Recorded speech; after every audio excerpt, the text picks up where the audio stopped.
Do you like vampire fiction set in really dark worlds? And why choose Romantasy where the boyfriends are boyfriends?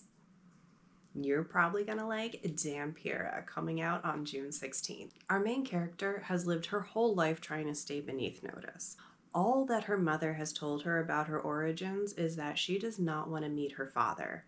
But if he knew of her existence, he would want to bring her under his control in the vampire realm of Nocta. Now, the human realm where they live is mostly safe from the vampires, protected by a fey line, which was left as a gift by the elves. However, after a little bit of a slip-up, she does find that there are fellow humans who are more than happy to make the delivery over the border. She is taken hostage and her worst nightmare comes true. Upon meeting her father, our main character comes to understand her mother's fear very quickly. And if she wants to ensure her continued survival, she's going to have to prove herself useful. Unfortunately, she has no powers that she's aware of. That's not gonna work here, so he commands two of his most trusted men to train her. And it turns out they're willing to give her a lot more help than her father has instructed. Why choose is not typically a genre I'm gonna reach for first, but it is one that I appreciate on occasion. And I felt in this instance it was exceptionally well done. I liked how the dynamics between each pairing and the triad differed.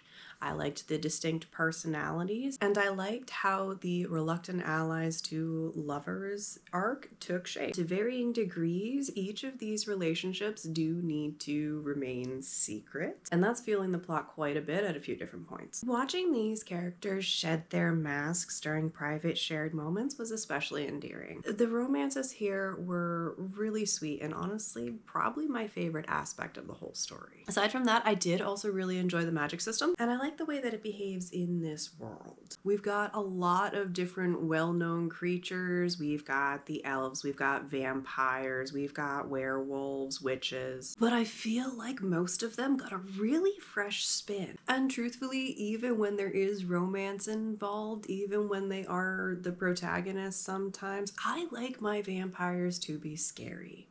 These are scary vampires, for sure. Beyond that, there were a lot of areas where I did struggle with this. Notably, I wanted the protagonist to have more agency. She really felt like a pawn for so much of this. Even when she did have her own ideas, she would kind of pass them off, delegate them in a half-formed state. And through the whole book, she's being told how powerful she's going to be once she unlocks whatever her power is going to become.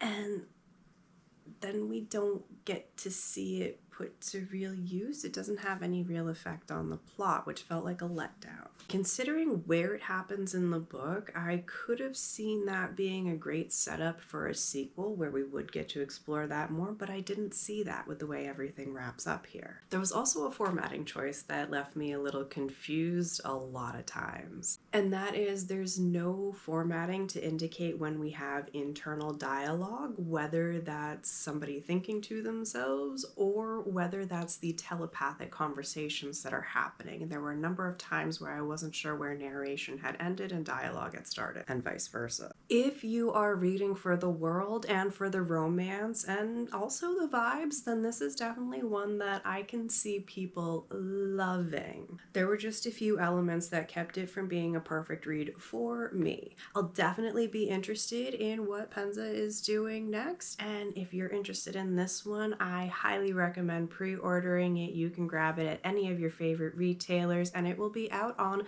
June 16th. As always, there is a longer version of all of this with all content warnings. Do check those.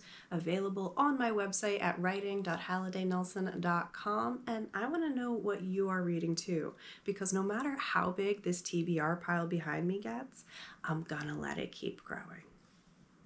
Happy reading.